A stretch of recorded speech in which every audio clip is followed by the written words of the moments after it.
जय हिंद। इस वीडियो में हम समझेंगे कि बिजली घर में बिजली कैसे बनाई जाती है, कैसे ट्रेन से कोयला लाकर कोल यार्ड से उसे हम लोग बॉयलर में पहुंचाकर स्टीम बनाते हैं और टरबाइन के द्वारा अल्टरनेटर को घुमाकर हम करंट बनाकर भेज देते हैं। साथ ही इसमें वाटर साइकिल कैसे चलता है उसको समझते हैं। ये काफ़ी कॉम्प्लिकेटेड है, लेकिन इसमें एनिमेशन के द्वारा आपको काफ़ी ईजिली समझ में आ जाएगा। देखिए, जो इलेक्ट्रिक पावर प्लांट होता है वो बहुत बड़ा यूनिट होता है। वो लगभग 3-4 किलोमीटर एरिया में फैला होता है, जिसमें से कई खंड होते हैं। हम एक एक पार्ट को सबसे पहले पहुंचते हैं। हमको वहाँ हीट उत्पन्न करना है, स्टीम बनाने के लिए, पानी खौलाने के लिए हमें हीट चाहिए। ये हीट हमें कोयले से मिलती है। अब वहाँ थोड़ा मोड़ा कोयला नहीं चाहिए, बहुत ज़्यादा चाहिए, क्योंकि कोयला घट जाएगा तो बिजली प्लांट बंद होगा और पूरे शहर में बिजली कट जाएगी। इसलिए हम लोग 1.5 मिलियन टन 1.5 मिलियन टन कोयला को रखते हैं, जो 40 दिन का स्टॉक होता है। ये कोयला को हम लोग कोल यार्ड में रख देते हैं। इसे कोल हैंडलिंग डिपार्टमेंट को सौंप दिया जाता है। यहाँ ट्रेन आती है और इस कोयले को यहाँ पर खाली करके डंप करके चली जाती है। कोल यार्ड में जब ट्रेन पहुंचती है तो इस ट्रेन से कोयले को नीचे गिरा लिया जाता है और नीचे इसका स्टोरेज बना रहता है, जो पूरे प्लांट तक लेके जा सकता है। एक एक करके हर एक वैगन से कोयले को गिरा दिया जाता है, रिलीज करके नीचे स्टोरेज में। इसे खाली करने की कई विधियां होती हैं। देखिए क्या किया जाता है, जो कभी कभी जो बॉक्सेन वाले डिब्बे होते हैं जो ऊपर से खुले रहते हैं, उनको ले आया जाता है और उनकी कॉपलिंग को छोड़ा दिया जाता है, जिससे वो एक डिब्बे से दूसरे में पकड़े रहते हैं।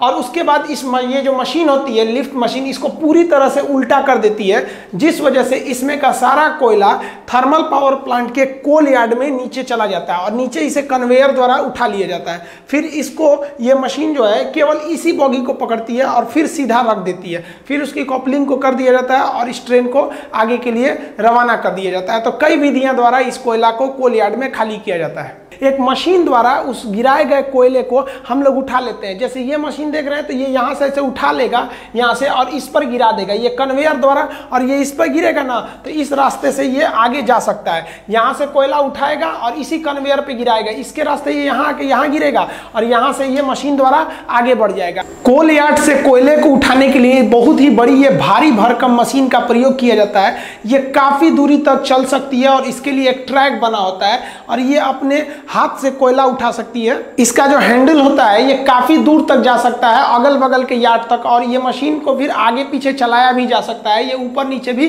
खिसक सकती है। देखिए, इस मशीन का जो अगला दांत होता है ना, वो आगे की ओर होता है। तो ये इस तरह से कोयले को उठा लेता है और इस साइड में ले जाके पटक देता है। आप देखिए, इधर जाएगा तो ये उठेगा और इस तरह से उठाते हुए जाएगा ये, और जब उस साइड का सर्किल चलेगा तो ये अपने ऊपर इस साइड में ले जाके कन्वेयर बेल्ट के ऊपर पटक देगा सारा कोयला। तो इधर से लोड होगा और इसी मशीन द्वारा उस साइड में अनलोड हो जाएगा। इस तरह से करने से आप यहाँ क्लोज लुक में देखिएगा तो ये नीचे से ऐसे उठा के ले आ रहा है और अपने ही पास गिरा ले रहा है। जैसे ये इधर से जाएगा और इस साइड में ले आके यहीं पर गिरा ले रहा है। जस्ट इसके नीचे आपका कन्वेयर बेल्ट जो इस पूरे कोयले को आगे भेजेगा और ये यहीं पे इसको डंप कर देता है। देखिए, यहाँ से ये निकल गया कन्वेयर बेल्ट पर। ये कन्वेयर बेल्ट पूरे प्लांट तक आगे की ओर कोयला को पहुंचा देता है, जहां तक इसको जरूरत है प्लांट में, चाहे वो कितना भी आगे प्लांट हो। तो किसी भी पावर प्लांट में कोल हैंडलिंग बहुत बड़ा एरिया होता है। कन्वेयर बेल्ट जो होता है, एक पट्टी होती है, दोहरी पट्टी, जो किसी रोटेटर पर घूमती रहती है। जैसे यहाँ हम कोई चीज को गिराएंगे तो ये इसी पर घूमते रहेगा। अब ये पट्टी यहाँ जाके अंदर हो गई है तो मटेरियल यहीं गिर जाएगा। तो एक ही पट्टी द्वारा हम इसको गिराते रहेंगे। अगर मान लीजिए इससे भी आगे ले जाना है तो एक और कन्वेयर बेल्ट यहाँ लगा देंगे, वो इससे भी आगे ले जाएगा। नहीं तो यहीं पे काम है तो यहीं पे छोड़ देंगे हम। तो ये कन्वेयर बेल्ट जोड़ के हम किसी भी चीज को बहुत आगे तक ले जा सकते हैं। ये जो कोयला होता है इसका कोई आकार ही फिक्स नहीं होता है। ये बड़ा भी हो सकता है, छोटा भी हो सकता है। तो इस कोयला को इस कन्वेयर बेल्ट के माध्यम से आगे भेजते हैं हम लोग क्रशर मशीन में। क्रशर मशीन क्या होता है, कोयले को छोटे छोटे टुकड़ों में तोड़ देता है, लेकिन इन टुकड़ों को हम अभी भी आगे जलने के लिए नहीं भेजते हैं। इसको इसके आगे फिर इस कन्वेयर बेल्ट द्वारा इसे हम पल्वराइज करने के लिए, मतलब पाउडर बनाने के लिए एक बाउल मिल में भेजते हैं। ये बाउल मिल में ये जो कोयला होता है एकदम पाउडर की तरह हो जाता है। जितना पतला पाउडर हम लोग लगाते हैं चेहरे पे ना, उस तरह से ये पाउडर को पीस के एकदम आटा बना देता है, ताकि पूरा कंप्लीट जल जाए। अंदर उसके जो ऐश यानी राख है वो बहुत ही कम बने। तो आप सोचिए, किसी भी पावर प्लांट का सबसे ज्यादा अगर कोई एरिया ऑक्युपाई करता है ना, तो 50% एरिया तो कोल यार्ड ही लेके चला जाता है। सोचिए, एक ट्रेन को ले आने का जगह बनाना रहता है पूरा स्टेशन की तरह। वहां ट्रेन आएगी, फिर उसको खाली करना है, फिर सोचिए 1.5 मिलियन टन कोयला को रखने के लिए जगह बनाना निकालना है, फिर उसके लिए कन्वेयर बनाना है। तो ज़्यादातर एरिया पावर प्लांट का, बिजली घर का, वो उसका अप्रोक्स 50% एरिया लेके चला जाता है आपका केवल कोल यार्ड हैंडलिंग डिपार्टमेंट। देखिए, अब जो कोयला आता है वो पल्वराइज होता है, मतलब एकदम पाउडर की तरह होता है, और उसे कोयला को हम लोग बॉयलर मशीन में डालते हैं। बॉयलर एक ऐसी मशीन होती है जिसमें आग लगाया जाता है, बॉयल किया जाता है किसी चीज को, ऊपर रख नीचे फर्नेस यानी भट्टी में आग लगाकर ऊपर किसी चीज को बॉयल करना, उबालना बॉयलर कहलाता है। तो इस बॉयलर में कभी भी हम लोग बड़े बड़े कोयले को नहीं डालते हैं, बल्कि वो पल्वराइज कोयले को डालते हैं पाउडर की तरह। जैसे इसमें पाउडर की तरह डालते हैं, ये कोयला यहाँ पर जलने लगता है। देखिए, जो बॉयलर होता है, जब इसमें कोयला जलता है तो कोयले के जो भारी कण होते हैं वो नीचे बैठ जाते हैं, तो उसकी गंदगी ज्यादातर नीचे चली जाती है, और जो ऊपर रहते हैं उन्हें फ्लाई एश कहते हैं, वो फ्लू एयर के रूप में वो ऊपर का धुआं निकल जाता है। और इसमें इस तरह से गर्म हवा की जाती है जिसे प्री हीटेड एयर कहते हैं, कि कोयले की जो नमी है वो सूख जाए और कोयला अच्छे से इसमें जल सके, और पाइप के रास्ते से इसमें पानी आता है, और इसके जितने भी बॉटम एश होते हैं वो नीचे चले आते हैं, और फ्लाई एश जो उड़ने वाले धुआं होते हैं वो ऊपर चले जाते हैं, और ये जाके पूरे ये ट्यूब को गर्म कर देता है जिसमें पानी भरा रहता है, जिससे कि स्टीम बनते हैं। बॉयलर में जो पानी डाला जाता है वो पानी पाइप के रूप में रहता है। आप देखिए, पूरा पाइप के अंदर पानी है और इसमें आग लगा हुआ है, ये कोयले का जो पाउडर के रूप में वही आग लगा हुआ है। अब आप बताइए, ये आग के संपर्क में ये जितने पाइप हैं, इन पाइप में पानी है। अब ये नीले रंग के दिख रहे हैं, गर्म होकर लाल हो जाएंगे, और ये ऊपर बॉयलर का जो टंकी रहता है इसी में से पानी आ रहा होता है। ये पानी नीचे के आग के द्वारा पाइप के अंदर ही स्टीम बनने लगता है और सुपर हीटेड हो जाता है। बॉयलर के ऊपरी भाग में एकदम सुपर हीट, एकदम स्टीम बन जाता है, और इस स्टीम को इस बॉयलर से आगे निकाला जाता है। ये कोयला जब जलता है तो इसके ऊपर पानी रखा रहता है, पानी की एक टंकी रहती है, अतः यह कोयला जल के उस पानी की टंकी को गर्म करके स्टीम बनाता है। तो स्टीम बनाएंगे तो हम आगे के फंक्शन को समझने से पहले अभी यहीं कोयले का निपटारा कर देते हैं। कोयला जल के स्टीम बन गया, बचेगा क्या? धुआं बचेगा और राख बचेगा। अब दो तरह की राख होती है, जो भारी राख होती है वो नीचे की ओर चली जाती है, जिसे हम लोग बॉटम ऐश कहते हैं। बॉटम ऐश मतलब नीचे चले आना। तो ये बॉटम ऐश को नीचे जो होता है, एक जाली होता है जो वाइब्रेट करता है, सारा राख नीचे चला जाता है और इसे एक स्टोर में रख लिया जाता है, और इसे सीमेंट कंपनी को दे दिया जाता है, जिसमें सीमेंट बनाने के काम में आता है ये। तो बॉटम ऐश ऐसे चला गया।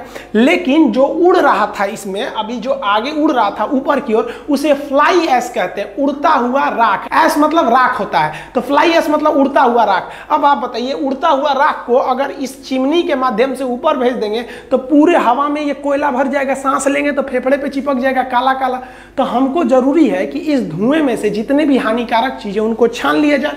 तो इसको छानने के लिए इस बॉयलर का धुआं जहां से बाहर निकलता है वहां पर एक मशीन लगा दिया जाता है, जिसे कहते हैं इलेक्ट्रोस्टैटिक प्रिसिपिटेटर।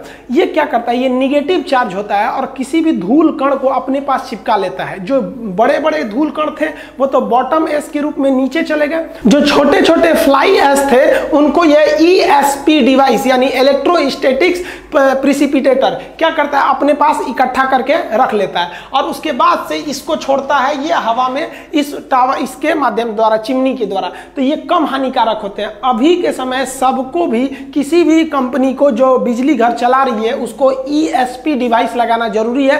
कहेगा कि ESP डिवाइस का काम क्या होता है? तो प्रदूषण को कम करना है। धुआं तो निकाल दिए, अब हम समझते हैं बॉयलर क्या है। तो देखिए, यहाँ पर ये जो बॉयलर था इसका हम धुआं निकाल दिए। अब बॉयलर में क्या होता है? एक भट्टी होता है, फर्नेस, भट्टी मतलब फर्नेस होता है। तो इसके नीचे से तो चला गया आपका बॉटम ऐश, और ऊपर से धुआं निकाल दिया है। जो इसमें आग जल रही है उस गर्म हवा को हम लोग फ्लू गैसेस कहते हैं।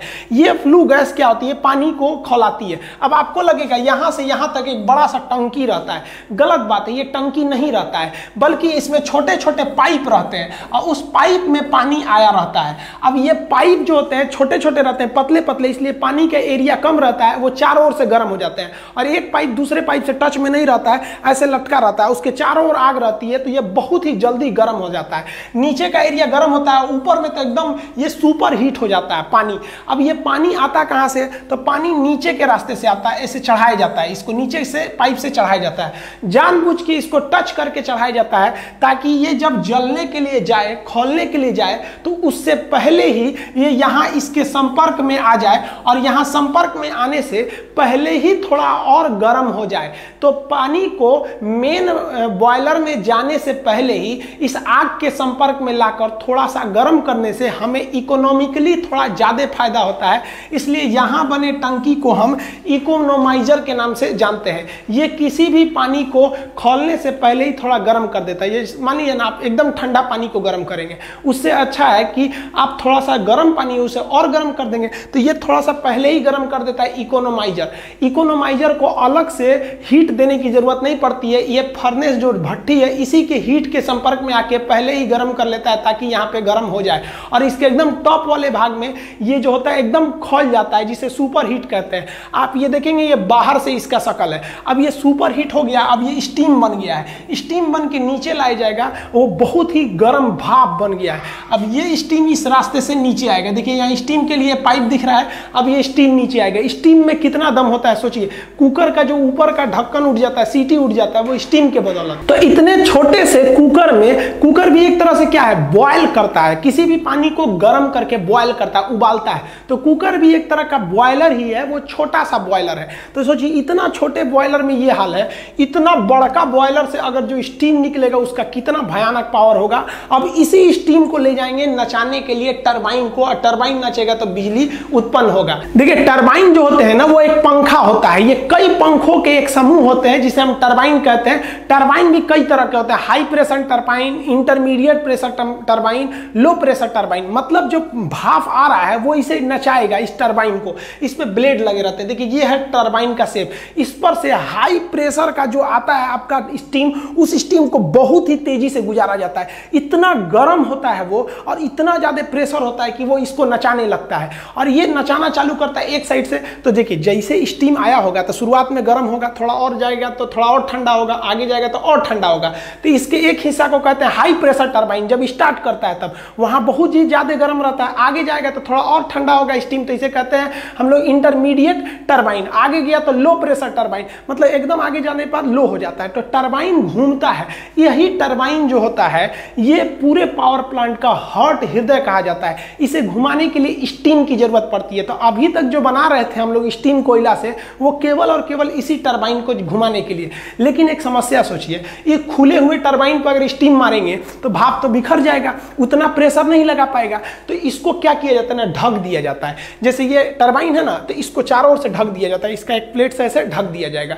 जैसे यहाँ देखिए, यहाँ पर ढका हुआ, आधा ढका हुआ है, यहाँ पर, यहाँ से प्रेशर घुसा दिया जाता है इसके अंदर। जो स्टीम के अंदर प्रेशर जाता है वो इस रास्ते भेज दिया जाता है ताकि स्टीम यहाँ से अंदर जाके टरबाइन को घुमा सके। यहाँ देखिए ये जो पीला वाला पार्ट दिख रहा है आपको, यही है आपका टरबाइन। अब इसके अंदर स्टीम कहाँ से गया, तो ये देखिए ये वाला एरिया जो है ना, ये ऊपर से ये स्टीम इसको लेके आया, इसके अंदर ले गया स्टीम। अब देखिए ये इसके अंदर चला गया तो स्टीम बाहर नहीं निकल पाएगा और अंदर टरबाइन को खूब तेज नचाएगा। और टरबाइन नचेगा तो टरबाइन से जुड़ा रहता है जनरेटर। ये जो जनरेटर होता है यही चलने लगेगा और इसी से हमको बिजली मिलेगी। टरबाइन में जब स्टीम पहुंचता है तो सबसे पहले जो होता है हाई प्रेशर टरबाइन घूमता है, जिसका साइज छोटा होता है, क्योंकि जो स्टीम आ रही है ये पहले गर्म है, इसका प्रेशर बहुत ज़्यादा है। ये इसको घुमाने के बाद इंटरमीडिएट पे जाती है, फिर एकदम लो प्रेशर टरबाइन, ये बड़ा होता है, इसको घुमाना ईजी होता है, तो ये कम प्रेशर पे भी घूम जाता है। इसको घुमाने के बाद अब ये घूमेगा तो इसी से जुड़ा हुआ है उधर का अल्टरनेटर, वो जनरेटर घूम जाएगा, और जो यहाँ में स्टीम बना हुआ है भाप, उसे नीचे की ओर कंडेंसर में भेज दिया जाता है। देखिए इस रास्ते से जैसे ही इसमें गर्म एकदम हॉट स्टीम पहुंचेगा, भाप पहुंचेगा, तो भाप में बहुत ज़्यादा ताकत होता है, वो इसको नचाएगा। ये जैसे नचेगा तो जो इसके बीच का रॉड है जिसे शाफ्ट कहते हैं, इस शाफ्ट को इस जनरेटर के शाफ्ट से जोड़ दिया गया है। अब ये जनरेटर नचने लगेगा। अब ये काफ़ी हैवी शाफ्ट है, ये जितना तेज नचेगा उतना ही तेज ये इस जनरेटर को नचाएगा। आप कहेंगे जनरेटर से बिजली मिलता है, घर पे भी तो जनरेटर चलाते हैं, तो सेम चीज़ तो घर पे भी करते हैं। यहाँ कोयला जला के कर रहे हैं और घर पे आप डीजल जला के करते हैं, लेकिन उसका पावर कम होता है, इसका पावर बहुत ज़्यादा होता है। ये जनरेटर जो होता है ना आपके घर के बराबर होता है, इतना बड़ा जनरेटर होता है, तो नचाने के लिए ज़्यादा एनर्जी की जरूरत पड़ती है। आप समझते हैं इस जनरेटर के अंदर क्या सिस्टम होता है। देखिए ओरेस्टेड नामक एक वैज्ञानिक थे, इन्होंने कहा था कि जब बहुत ही तेज करंट जाता है, बहुत हाई वोल्टेज का करंट जाएगा, तो उससे चुंबक पैदा हो जाएगा। आप देखे भी होंगे हाई वोल्टेज का जब करंट जाता है तो उसके अगल बगल में मैग्नेटिक फील्ड आता है, आपको खींच सकता है थोड़े दूर पर ही, उसे हम लोग वर्चुअल कंडक्टर भी कहते हैं, दूर से ही खींच लेता है। तो फैराडे नामक वैज्ञानिक ने दिमाग लगाया, कहा कि ससुरा जब इलेक्ट्रिसिटी से, करंट से चुंबक पैदा हो सकता है तो चुंबक से करंट क्यों नहीं पैदा हो सकता है। तो इन्होंने इसी सिद्धांत को घुमाकर कोशिश किया। इन्होंने कहा कि जब करंट जा रहा है तो चुंबक बन रहा है, तो एक काम करते हैं, हम चुंबक को ले जाते हैं, करंट बनेगा। तो ये क्या किए, एक तार को बीच में रख दिए यहाँ पर ऐसे, और इसके साइड में ना ऐसे ऐसे चुंबक ले जा रहे थे। ये इसको ले जाने से ना इसमें बिजली बन ही नहीं रहा था। कहे कि चुराई तो उल्टा काम काहे नहीं कर रहा है। अब इनको दिमाग काम नहीं कर रहा था, ऐसे तार था, इसमें ऐसे ऐसे चुंबक ले जा रहे थे, तो इनका काम ही नहीं कर रहा था। तो एक बार क्या किए इन लोग ना कि ये तार, ये चुंबक को ना घुमा के, इसके अंदर जो चुंबक चारों ओर लगा के, और अंदर का जो तार था ना उस तार को राउंड नचाना चालू किए। जैसे ये कॉइल है ना, ये कुंडली, तो इसको ये राउंड नचाना चालू किए। राउंड नचाने से ना यहाँ पे बिजली मीटर लगा के, अमीटर लगा के नाप लिया गया कि भाई करंट पैदा हो गया। ये करंट कैसे पैदा हुआ, तो देखिए किसी भी चुंबक का ना एक चुंबकीय क्षेत्र होता है जिसे हम चुंबकीय बल रेखाएं कहते हैं। तो ये यहाँ तक चुंबकीय बल रेखाएं इसकी निकली हुई हैं, और इधर से भी जो चुंबक है इसकी भी चुंबकीय बल रेखाएं इधर निकली होंगी। तो ये सिद्धांत दिया गया कि जब दो चुंबकीय बल रेखाओं के बीच में कोई कंडक्टर या कोई कॉपर का वायर कॉइल उसको काटेगा तो इस कॉइल के अंदर खुद ब खुद बिजली पैदा हो जाएगी। अतः ये दोनों एक दूसरे के पूरक सिद्धांत है। इन्होंने कहा कि बिजली से चुंबक पैदा होगा, तो इन्होंने कहा कि भैया चुंबक से भी बिजली पैदा हो जाएगा। ये होता है अल्टरनेटर। ये जो अल्टरनेटर और डायनेमो, इसका एक अलग चैप्टर होता है, इसको हम उसमें समझाएंगे। अभी आप मोटा मोटी यही समझिए कि जहां दो चुंबक रख देंगे, उसके बीच में अगर आप किसी भी तार को इसे घुमाएंगे, अब बहुत हाई स्पीड में घुमाएंगे, तो वो जो चुंबक का जो ये जो बल रेखाएं थी वो बदल जाएंगी आपकी विद्युत में, और आपको तार पर बिजली की प्राप्ति हो जाएगी। तो जनरेटर के अंदर इसी को घुमाया जाता है। तो जितना जो टरबाइन लगाए थे, वो टरबाइन का जो शाफ्ट था वो इसी से जोड़ दिया जाता है, टरबाइन को इससे जोड़ दिया जाता है। अब जो स्टीम आ रहा है वो नचाएगा टरबाइन को, टरबाइन नचाएगा इस कॉइल को। अब कॉइल क्या करेगा, इसके चुंबकीय क्षेत्र को इसके चुंबकीय क्षेत्र के बीच में घूमेगा, तो उनके चुंबकीय क्षेत्र को काटेगा, इसमें बिजली उत्पन्न हो जाएगी, और यहां से आप वायर के रास्ते से, ट्रांसमिशन लाइन से भेज सकते हैं आप बिजली को। तो यहां समझिए, ये वाला जो एरिया है ये आपका क्या चीज है, टरबाइन है। इसमें ही वो घूम रहा है आपका टरबाइन, और ये जुड़ा हुआ है इस जनरेटर से। इस जनरेटर के दोनों ओर क्या रखा हुआ है, चुंबक है, उसके बीच में कॉइल को वो तेजी से घुमा रहा है। अब ये जो स्टीम आ गया रहता है, इसके अंदर जो भाप आई रहती है, वो भाप का टेम्परेचर 540 से 1000 डिग्री सेल्सियस गर्म रहता है, इतना टेम्परेचर रहता है। और वो भाप इतना ज्यादा दबाव बजाती है कि टरबाइन के एक ब्लेड पर 250 केजी का प्रेशर लगाती है। इतना भयानक, सोचिए 250 केजी का मतलब 4 आदमी के बराबर। एक पंखा पर अगर 4 आदमी के बराबर इसे मारा जाए लोड, ऐसे कितना तेज घूमेगा। तो इतना तेज प्रेशर से वो टरबाइन नचता है। अब ये टरबाइन आगे जुड़ गया रहता है इस जनरेटर से। जनरेटर को ही, जनरेटर के अंदर के भाग को हम लोग अल्टरनेटर कहते हैं। जैसे ये देखिए टरबाइन है, ये अंदर अंदर जुड़ा हुआ है इस वाले जनरेटर के हिस्सा से, ये अल्टरनेटर हो गया यहाँ पर। अब ये अल्टरनेटर जो होता है घूमता है 3000 आरपीएम, यानी राउंड पर मिनट, 1 मिनट में 3000 बार घूम जाता है, जिससे कि चुंबकीय फ्लक्स कटने लगते हैं और बिजली बनने लगता है। जैसे देखिए ये है आपका टरबाइन, इस टरबाइन में स्टीम आया होगा और वो स्टीम घुमाया होगा। ये है शाफ्ट। शाफ्ट उसको कहते हैं जिस पर कोई भी चीज घूम रही होती है। ये शाफ्ट के मदद से क्या होता है, ये टरबाइन जो होता है ये अल्टरनेटर से जुड़ा रहता है। अब ये टरबाइन को घुमाइएगा तो ये शाफ्ट भी घूमेगा, और ये शाफ्ट घूम के इस अल्टरनेटर को घुमाएगा, और इसके अंदर साइड साइड में है चुंबक, अब बीच में कॉइल घूमेगा, और उसके घूमने से पैदा हो जाएगी आपकी बिजली। देखिए जनरेटर के अंदर जो होता है एसी करंट उत्पन्न करने वाले जनरेटर को हम अल्टरनेटर कहते हैं। इसमें एक भाग जो होता है रुका रहता है, जो रुका रहता है उसे स्टेटर कहते हैं। आपको पता है अब इसके अंदर एक को नचाना पड़ेगा तभी इलेक्ट्रिसिटी पैदा होगी। तो जो नचने वाला भाग होता है उसे हम लोग कहते हैं रोटर। तो ये घूमेगा और ये स्थिर रहेगा। अब एक बात बताइए, इसको ऐसे खुला छोड़ देंगे, कोई घूमेगा तो करंट मार देगा।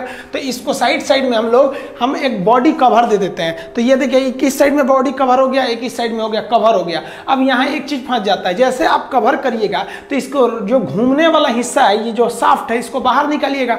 जैसे बाहर निकालिएगा तो ये इसके बॉडी से टच हो जाएगा, इसमें रगड़ करने लगेगा। तो हमको एक ऐसे चीज की चाहिए जो इसके बॉडी से टच भी हो जाए और रगड़ भी ना करे। तो इसके लिए इसमें बेयरिंग लगा लगा देते हैं। बेयरिंग डबल लेयर की होती है, जिसका बाहर का एरिया नहीं घूमता है, वो बॉडी से चिपक जाएगा और अंदर का एरिया घूमेगा। तो अंदर का एरिया को इसके शाफ्ट से फंसा देते हैं और बाहर के एरिया को बॉडी से, तो ये बॉडी को पकड़े भी रहेगा और अंदर अंदर घूमते भी रहेगा। और इसको बंद कर देंगे तो ये अंदर वाला क्या होगा, नचेगा, और बाहर वाला स्थिर रहेगा। ये तो ये ब्लू कलर का ये इसका बॉडी है, अब ये नचने लगेगा। ये बेयरिंग देखिए, बाहर वाला स्थिर है, अंदर वाला घूमेगा, इस तरह से इलेक्ट्रिसिटी जनरेट हो जाएगी।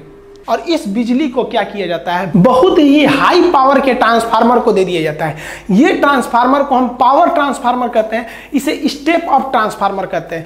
ये ट्रांसफार्मर उस पैदा हुए बिजली को ज्यादा दूर तक भेजने के लिए इसके वोल्टेज को बढ़ाकर 2,20,000 वोल्ट यानी 220 kV से भी ज्यादा कर देते हैं। अब ये इस ट्रांसफार्मर पे डिपेंड है कि कितना वोल्टेज कर रहा है, और तब उसको क्या करते हैं, ये बड़े से ट्रांसफार्मर इसके पावर लाइन के द्वारा, ट्रांसमिशन लाइन द्वारा आगे की ओर भेज देते हैं। ये तो हम आपको इसके बारे में पूरी कंप्लीट जानकारी बता दी है कि कैसे बिजली को भेजा जाता है, इसका A to J पार्ट आइए भेज दिया जाता है। इसीलिए जिस गांव में बिजली बनती है उस गांव के ट्रांसफार्मर से उस शहर को बिजली नहीं दिया जाता है। क्यों नहीं दिया जाता है, क्योंकि यहां से जो बिजली निकल रही है 2,20,000 वोल्ट पे निकली है। किसी के घर में दे दीजिएगा उड़ जाएगा, तो उसके घर को ना देके इसे दूसरे जगह ट्रांसफर कर दिया जाता है उस बिजली को। अब एक चीज आप सोचिए कि जो स्टीम बना था भाप, उसे दूसरा भफवा कहां गया।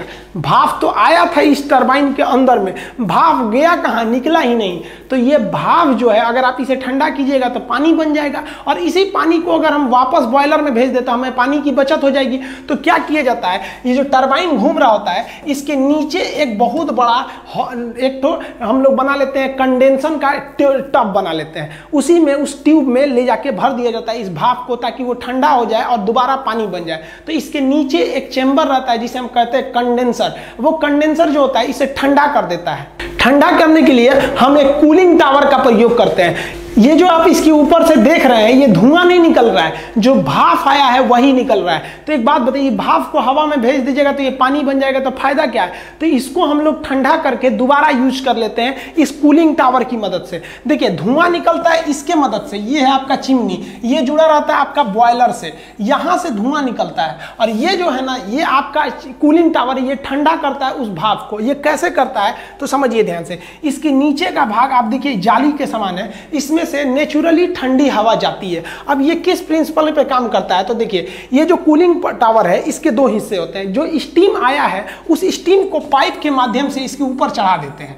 ये पाइप से चढ़ गया ऊपर में स्टीम भाप, और वो भाप जब ऊपर चढ़ेगा तो उतना देर में वो ठंडा हो चुका रहेगा, क्योंकि बहुत दूर से निकला है वो बॉयलर से, ठंडा हो जाएगा। तो इसे फुहारा द्वारा नीचे की ओर गिराते हैं। जब फुहारा द्वारा नीचे की ओर गिराते हैं तो ये पानी, ये और ठंडा होने लगता है। और चिमनी के नीचे जो खोखला एरिया होता है, देखिए ये यहाँ से क्या होती है, ठंडी हवा ऊपर जाती है। तो ऊपर से स्टीम नीचे आ रहा है और नीचे से ठंडी हवा ऊपर जा रही है, बस ये दोनों मिलकर पानी बन जाते हैं। और नीचे इसके जो बेसिन होता है, जहाँ ये पानी जमा रहता है, वहां पर ये जमा हो जाते हैं, और इसी पानी का हम दोबारा यूज कर लेते हैं, जिसे हम वाटर साइकिल कहते हैं। ये सबसे जरूरी होता है किसी भी पावर प्लांट में वाटर साइकिल को समझना। तो ये जो कूलिंग टावर है, इसमें हम लोग स्टीम को नीचे से नहीं भेजते हैं। जो टरबाइन से बचा हुआ स्टीम नीचे गया था, उसे मोटर की मदद से खींच के हम लोग इस कूलिंग टावर से बीच से गिराते हैं। ये खोखला होता है, और ये जब नीचे आता है तो एयर के संपर्क में आके पानी बन जाता है और ये बेसिन में जमा हो जाता है। लेकिन 100% पानी नहीं बन पाता है। वही जो थोड़ा बहुत पानी नहीं बन पाया रहता है, वो भाप बन के बाहर निकल जाता है। ये 0% प्रदूषण करता है। ये तो पानी है, एक तरह से बन जाएगा पानी में। वाटर साइकिल सबसे जरूरी होता है। देखिए जब भी बिजली घर को लगाया जाता है तो उसे कोयले की बहुत ज्यादा जरूरत है, इसलिए उसमें ट्रेन का एक यार्ड बना देते हैं। और पानी की तो निरंतर जरूरत है, क्योंकि स्टीम के बिना आखिर टरबाइन नचाएंगे कैसे, तो इतना पानी लाएंगे कैसे। तो उसके लिए हम उसको नदी के पास सेट कर देते हैं। किसी भी रिवर के पास हम लोग क्या करते हैं, उसे सेट कर देते हैं। लेकिन नदी का पानी इतना तो साफ रहता नहीं है, और नदी के पानी का लेवल हमेशा एक जैसा नहीं रहता है, कभी वो लेवल घट जाएगा, कभी बढ़ जाएगा। तो इस नदी के पानी से हम मोटर की मदद से एक अपना तालाब बना लेते हैं, जिस तालाब को हम लोग रिजर्वायर या जलाशय कहते हैं। तो जिस किसी भी पावर प्लांट का अपना एक तालाब होता है, वो नदी से ही पानी को खींच लेता है। अब नदी के पानी उतना भी आपको उसमें मिनरल्स रहते हैं, तरह तरह के रहते हैं, कैल्शियम रहता है, ये सब रहता है। इस सब अगर कैल्शियम आयरन की मात्रा रहेगी तो पानी जल्दी भाप नहीं बनेगा। तो क्या किया जाता है, उस पानी को हम डीमिनरलाइज कहते हैं। तो डीमिनरलाइज करने वाले प्लांट को हम डीएम प्लांट कहते हैं। तो ये रिजर्वायर से हम इसको डीमिनरलाइज करके उसमें केवल H2O छोड़ते हैं उस पानी में, और ये पानी को हम क्या करते हैं, यहाँ से भेज देते हैं हम लोग ये कूलिंग टावर के नीचे बेसिन में।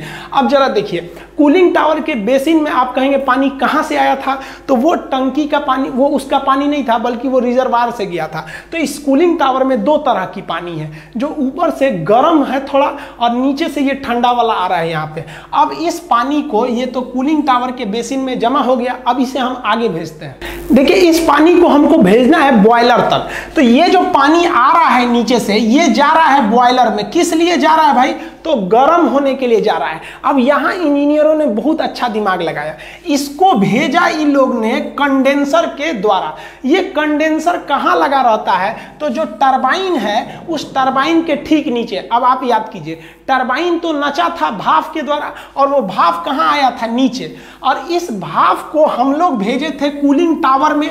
अब जानबूझ के इन दोनों पाइप को एक दूसरे के ऊपर सटा के भेजा जाता है, ताकि जो गर्म हवा निकली है ये जा रही है ठंडा होने के लिए। तो जब ये ठंडा होने के लिए जाएगा तो इधर से रिजर्वायर में होते हुए डीएम प्लांट से जो ठंडा पानी आ रहा है, ये ठंडा पानी इसके संपर्क में जैसे आएगा तो ये वाला जो आपका स्टीम है, इसी के संपर्क में आने से यहीं से पानी बनना चालू हो जाएगा, ताकि यहाँ जाकर पानी बनने में आसानी हो जाए। और साथ ही साथ ये जो पानी जा रहा है डीएम प्लांट से, ये बॉयलर में गर्म होने के लिए जा रहा है, तो इस गर्म स्टीम के संपर्क में आने से ये यहीं पर प्री हीट हो जाता है, थोड़ा पहले ही गर्म हो जाता है। तो हल्का सा तो ये यहीं गर्म हो गया।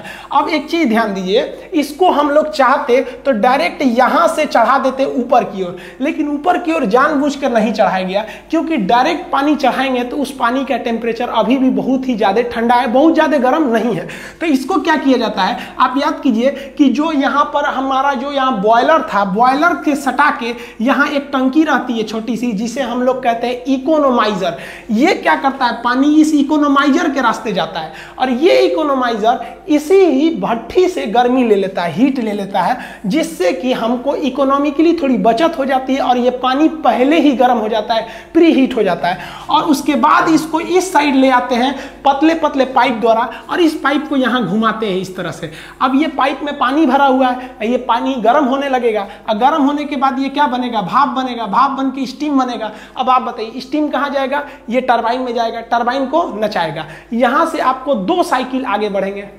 एक साइकिल हो जाएगा वाटर साइकिल की, पानी कैसे फ्लो कर रहा है, दूसरा हो जाएगा आपका कि बिजली कैसे बन रही है। तो पहले हम लोग वाटर फ्लो को समझते हैं, वाटर कैसे फ्लो हो रहा है। तो स्टीम जो यहाँ पे है बाबू देखिए ध्यान से, ये स्टीम जो है इस टरबाइन को नचा के अंदर घुस जाएगा, अंदर घुस के ये वाटर कूलर में जाएगा, वाटर कूलर में ये कूलिंग टावर में ठंडा होकर नीचे बेसिन में पहुंच जाएगा। बेसिन में एक्स्ट्रा पानी कहाँ से आ रहा था, तो नदी से। नदी से के कैसे आएगा, रिजर्वायर में। रिजर्वायर के बाद ये डीएम प्लांट के माध्यम से इसमें पहुंचेगा।